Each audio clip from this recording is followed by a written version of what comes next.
Hi, and what we're going to talk about today is intuitive eating. So this is kind of a new concept in nutrition. You might have heard of it, you might have come across it in social media, and it basically is kind of promoting really good nutritional behaviors and listen to our body's cues. So what we'll cover today is what it actually is, the principles of intuitive eating, and a good starting point if you're looking to try this style of eating. So basically, intuitive eating is an eating style that promotes a healthy attitude towards food and body image. The idea is that you should eat when you're hungry and stop when you're full. Though this should be an intuitive process for many people, it's currently not. So basically, kind of listening to your hunger and eating when you're hungry, and then stopping when you're feeling full. There's a lot more to it than that, but a lot of us now in kind of such a busy world have lost touch with those kind of like instincts, and it's just about more getting in touch with those instincts now. So it helps around like emotional boredom eating too, and kind of promotes really good positive behaviors. I'd recommend giving it a go for a few months if it's something that you've never done before, and you feel that your relationship with food is fairly poor or it could improve. I know I practiced it at a few stages, and it's kind of ongoing once you get into it, and it really does help around things like snacks and just negative nutritional behaviors like emotional eating and stress eating. It really does help with those once you kind of get good at it. So the main principles, and there is quite a few, is like number one, rejecting the diet mentality.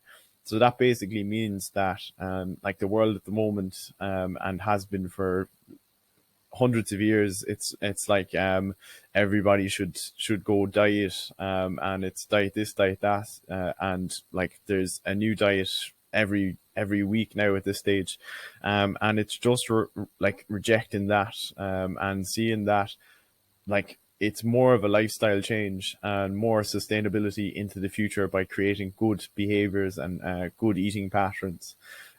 So then number two, which is really important, is listening to your hunger. So like when you go for dinner, when you go for a snack, do you truly feel hungry? Do you know what that feels like? Are you saying to yourself, oh, I'm actually really hungry? And it's only when we're really, really hungry, like starving, that we actually can feel the hunger. So it's good to tune into that and see if you're actually hungry before you go for food. Making peace with food. So that's just like getting rid of any guilt that there is around food, getting rid of any kind of beliefs around food, which is hard and takes time. But it's about working towards that. Challenge the food police is number four. So definitely with the Irish culture anyway. Like I can't speak for any other cultures, but the Irish culture is very bad at saying like, oh, that looks healthy, that looks unhealthy, and like kind of almost passively judging food, and that is the food police. Like you don't want to judge other people's food, you don't want them to judge your food. So what I say is just don't make remarks like that on people's food, or challenge your own thoughts on your own food, because that can be really triggering for people. It could be really triggering for yourself. So a really important part of it. Then feeling the fullness, so like really tapping into your satiety. Like when you're eating dinner, do you eat just to finish the plate, or do you eat just because you're full? So that's another one, that can be part of culture, that you're made finish your dinner, and like you're not even hungry, or made have dessert and you're not even hungry. So it's about tuning into both the hunger and the fullness.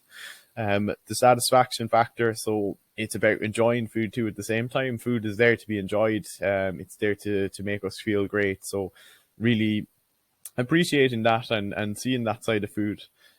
Cope with feelings without food, so that comes into the more emotional behavior. Like if you feel that you're getting stressed because of work, it's not about taking it out with food, because food isn't the answer. It gives us that small little dopamine hit that we want, but the stress comes back, and it's about identifying those behaviors and putting a stop to them. Then respecting your body. So body image is a big aspect of intuitive eating.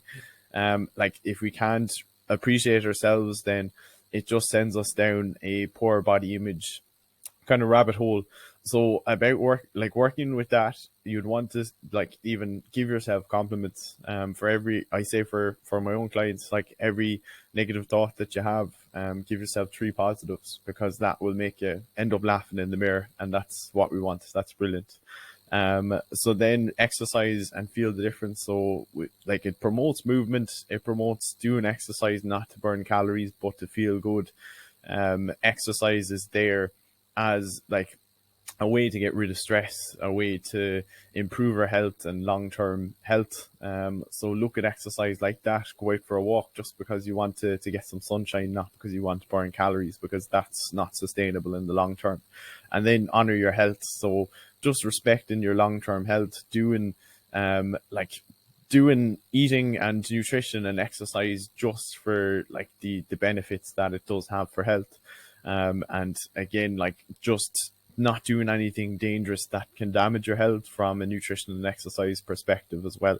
So my tips around it, basically, I like to start people off on this kind of time frame. So it's more of like starting out with slowing down with food. So like at the moment, do you feel like that you're mindlessly eating snacks, like maybe on the phone, in front of the TV? Whereas like slowing down, focusing on the food that you're eating can make it a lot more enjoyable and make the body register that you're eating. Rating hunger from 1 to 10 and satiety from 1 to 10 is a challenge that I get some people to do just for a week, to see how in tune they are with their hunger. And it can be hard. It can be very hard to implement, and very easy to forget kind of throughout the week to do it. But it definitely shows you how far off or how near you are in terms of intuitive eating. So that would be a really good one to try out now that you've seen the video.